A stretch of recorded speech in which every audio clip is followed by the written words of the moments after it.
not exactly sure how it's going to go, but welcome and thank you for joining me. Today we're going to create this cute little mouse card. It is on the Stampin' Up! Note cards. And this set is the Mischievous Mice set. That is the host set for Celebration. Or it's a host set of some sort anyway. So this is the Chalkboard Technique, and it's super simple to create. Let's get started.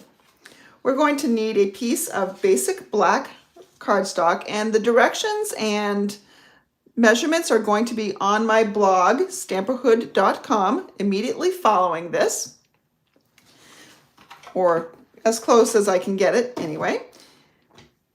We are going to start by taking the main image, and we'll mount it on a block. Let's see if this one will fit. It will.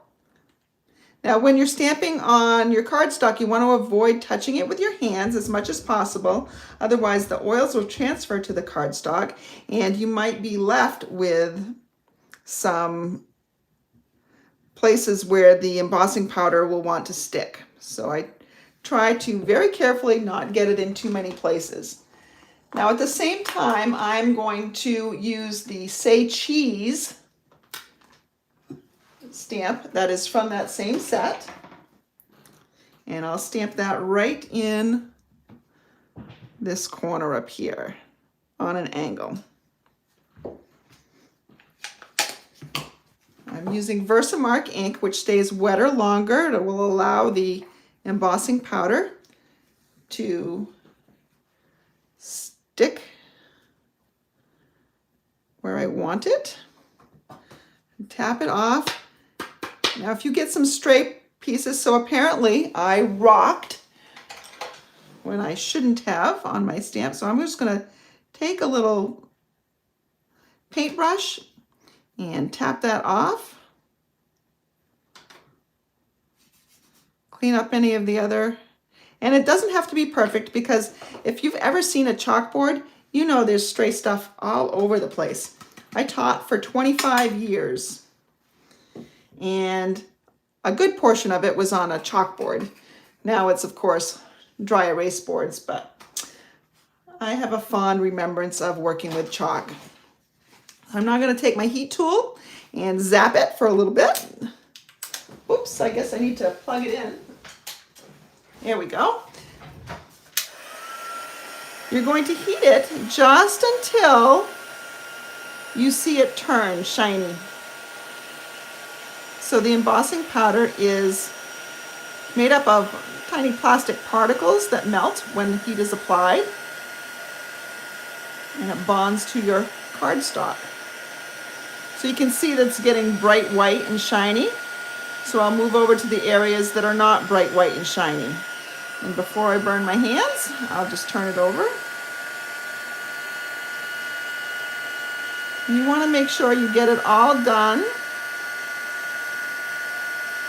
You don't want to overdo it, because then it will melt into the cardstock and won't be raised anymore. So it looks like it's white ink on a chalkboard, hence the Chalkboard Technique. Now, if you want to make it look a little bit more chalky, you can rub some craft white ink around it. I actually like it a little bit cleaner. When I was teaching, I liked my chalkboards nice and clean, with the exception of the chalk that I had on it. So I'm going to take my note card and I'm folding it. Let's give it a good crease with our bone folder. I'm going to bring in a piece of Daffodil Delight, and we're going to just sort of offset this a little bit. So we'll put some liquid adhesive right here.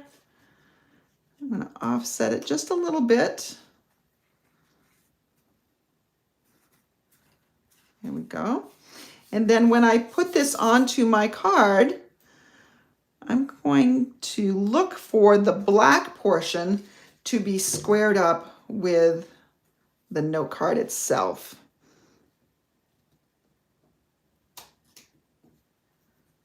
So that looks pretty good right there. So a quick and simple card that you can write a short little note in. And if you wanted to dress this up a little bit more, so you can see the difference here. On this one, I added some little white dots, and I did that with the Stampin' Chalk marker. So you can add a few of those. I probably won't add as many as I did before. It sort of mimics some of the stuff that you see in the cheese on this image. All right, let's see here. Finish it up. And maybe a couple more right here. That's good enough for me, I think. And I don't know if you can tell on my original card, I had rubbed a little bit of white ink on here with just a sponge dauber. You could do it with a sponge as well, and it dirtied it up, so it was like a dirty, a not well cleaned chalkboard, or a chalkboard that you'd wiped with an eraser a few times already. Now the envelopes come plain, but we can dress that up. And so if I take a piece of the Daffodil Delight and I'm going to run it through the Hammered Metal 3D embossing folder. I'm just going to stick this piece in right here. And I'm going to bring in my Stampin' Cut and Emboss machine. So today is February 27th, and tomorrow is the last day of Stampin' Up's celebration. So if you do not have a demonstrator and would like some information about celebration where you can earn free product for every $50 worth of merchandise you purchase, please contact me at stamperhood@gmail.com. I'm going to run this through so that the folded end goes first. Otherwise, you run the risk of breaking your folder. Ask me how I know. And then we have this fun little texture on the back. I'm not using the whole thing. I could have cut it down, but I don't like to cut my pieces down too much before I emboss it, because the embossing will cause it to shrink a little bit. I'm going to take my envelope and I'm going to run just a little bit of glue around the edges, not too close to the edge, but not too far away, because I need it to seal down well for the postal people. I'm going to line this nice straight edge up at the top. Let the glue adhere a little bit. And then I just need some scissors to cut around my envelope. So you can see that this is a really quick project.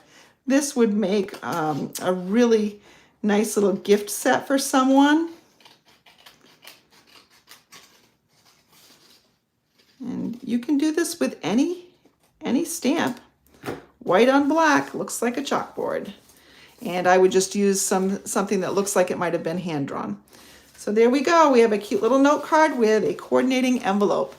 Thanks for joining me. Check out my blog at stamperhood.com. Have a great day.